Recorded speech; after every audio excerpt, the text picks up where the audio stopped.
Have you ever had your heart broken, or is your heart broken right now? 81% of Americans report having been heartbroken at some point.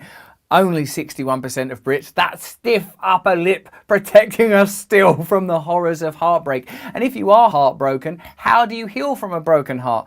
Through self-help, personal development, religion, or science? Let's look at heartbreak and some solutions, ending with some tips for how to overcome heartbreak. So stay to the end for that. Chan, a relationship columnist and businesswoman, created the Renew Breakup Boot Camp, a retreat that takes a scientific and spiritual approach to healing the heart. In a way, a scientific and spiritual approach is probably what ought to be applied to most of the problems in our life. Heartbreak is a spiritual problem. Obviously, it has a biochemical, neurological and anatomical component to it because it's happening in all of those areas. Usually, I think when you're heartbroken, it's because you have invested something significant about yourself in the relationship, and when that doesn't go your way, you're suddenly confronted with everything that you had embedded in the relationship. Now, I say this because if a relationship ends, I believe it's supposed to end, you know, that you can't hold on to the idea that I should be in this relationship, that person has made a mistake, or circumstances or life itself has made a mistake by not keeping me and that person together. But my God, when my own heart is broken through the fog of emotion and hormonal disruption, I can't see a way out of it. And blunt rationalism or sharp rationalism isn't enough to cut my way out of that pain. I need some kind of transcendent tool, whether that's a scientific or spiritual one. We are as yet to determine. I can't see that it would be a boot camp, for God's sake, but a kind of retreat, a time set aside to overcome the disruption and pain of heartbreak, I suppose does seem like an interesting solution. She says there's science behind healing, and it takes time. In the very beginning, you just want to be able to feel your emotions. Reflect on past relationships that weren't successful. Identify, is there an emotional experience that keeps on repeating? That's very interesting. I know that a lot of my relationships in the past have had comparable components to them. Like when I look back at relationships, I can recognize mistakes that I made in the relationships themselves, in the type of relationships I was in what my expectations were from relationships. If there was one thing that I reckon I could convey, it's the belief that another person can complete you or make you whole. But that is kind of stitched into our culture. My other half, the better half, you know, like these kind of ideas, even in many marriages, sharing a name with the person you've married, a second name, you know, like all of these ideas suggest a kind of wholeness. And I suppose a tribal identity, a familial identity, or an identity with a partner, they're so important for all of us. As long as we remember that you can't actually expect another person to solve your bloody problems. And like, so this idea of pointing out patterns, I think, is significant. But firstly, we should point out that even from a scientific perspective, there is something real in heartbreak, because, you know, that whole idea of pull yourself up by your bootstraps, snap out of it, plenty more fish in the sea. These kind of cliched solutions, as married to those aphorisms, they'd never bloody help me. In 2011, a study found out that brains react the same to being shown a photograph of a former love and having your arm burnt, which, again, I'm always interested in the ethics of these experiments, like, it's a very cruel thing to undertake with someone, but the fact is pain, which is why I've often said that the opioid crisis in America is a spiritual crisis, because why do you want to numb pain? What is the pain you're trying to deal with you know, a pain oppressant like an opioid? In 2018, a study found out that widows and widowers are 41% more likely to die within the first 6 months after losing their spouse. And you hear that all the time, don't you, about like one person dies and the other one dies not long after.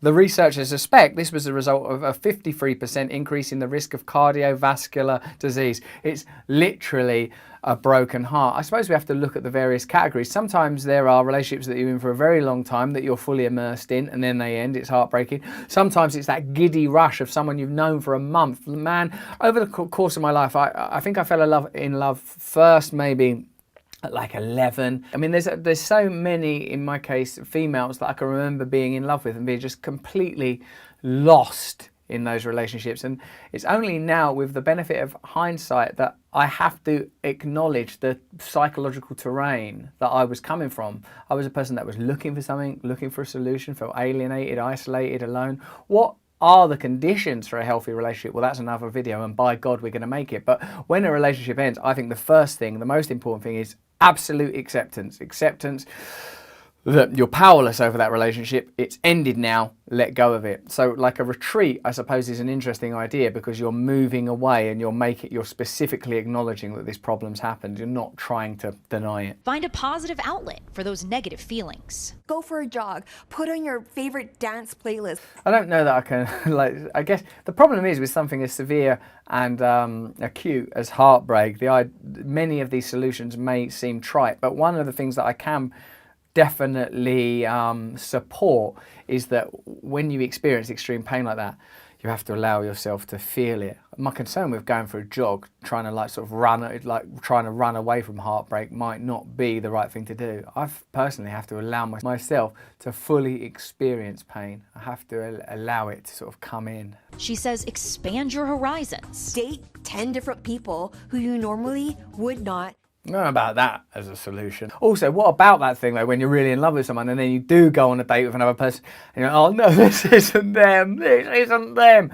I don't know about that. Her final message. One thing that could really help us is if we redefined what love is. Because love is not this anxiety-ridden push and pull, unhealthy, toxic dynamic. It's not a relationship where you doubt your self-worth and your self-confidence. That's not love. This, I suppose, points to a larger problem.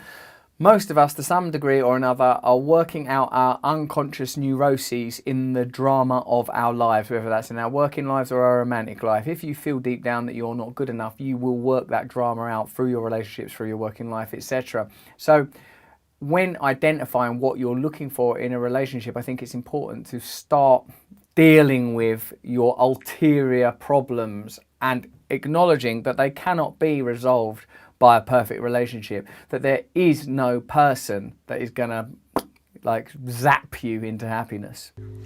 Amy says love is always in us, and it isn't just a feeling, it's an action. So during these... Not only Amy, Jesus and Muhammad and Buddha and almost everything. Love is always in us.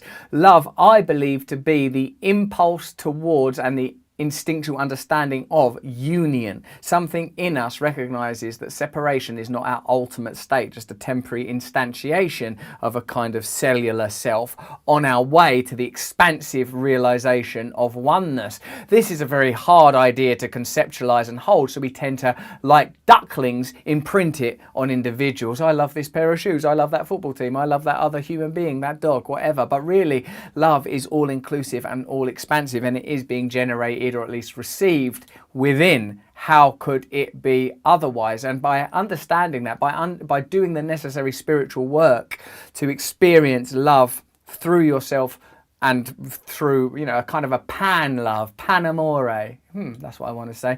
If you could experience that, then you're less likely to experience heartbreak, because you can fall in love with people, but you can recognize that they are separate from you and that they can never resolve you. Other tips for overcoming heartbreak are: hear other people's stories so you don't feel alone. That helps me with any kind of neurosis or psychosis. Process your grief while allowing room for distraction. That seems like pretty good, ubiquitous or sort of universal rather advice. Surround yourself with people who support you. Absolutely necessary, I agree with that. Plan things to look forward to. I think that makes sense. And push yourself to create new routines and habits. Most of all, I think it's acknowledge within yourself that while you may identify strongly with the stimulant, the external thing, the person that has left or the heartbreak that you've incurred, bring your attention to the stimulation, the inner event. What is it that I am feeling? You might not be correctly diagnosing the problem. You'll say, oh, I feel these things because I've lost this person. But in actuality, the problem, I believe, is as a result of false attachment to an external phenomena. In a sense, I love and adore my wife, but the difference between this relationship and the relationships that I've had in the past is I no longer, when I'm awake, expect my wife to provide solutions to the problem of being me. I pursue solutions to that problem independently and, you know, collegiately with other people, by use of meditation and prayer, by staying awake in general and not always believing my own thoughts and emotions, and importantly by acknowledging that there's someone else in there. Over the course of a life of falling in love and having my heart broken, I suppose what the journey of maturation, which is of course ongoing, has revealed is that I have to have a sense of connection and wholeness that is not dependent on another person. So if I was younger, or, you know, even if I wasn't younger, if I was going to be meeting people and falling in love now, I would try to remain as objective as I could when the flood of love enters, knowing that at some point it will depart, either because of the relationship ending or because of the impossibility of sustaining that level of interest and excitement for, you know, with the mandala of a fallible person who one way or another is going to let you down eventually because of the nature of things. But what is eternal? What is eternal? What is it you are reaching for really when you're falling in love? If you've got any comments on that video, leave them below. If you liked it, press like, you know, give it the old thumbs up. Subscribe to this channel. Our Awakening channel is very important to me, and I'd love for you to subscribe to it. If you like this, why don't you subscribe to Luminary as well, where I do a guided meditation once a week and I talk to very influential thinkers. You can get it now on Apple. It's easily done. And also sign up to my mailing list on russellbrand.com. Thanks very much for watching.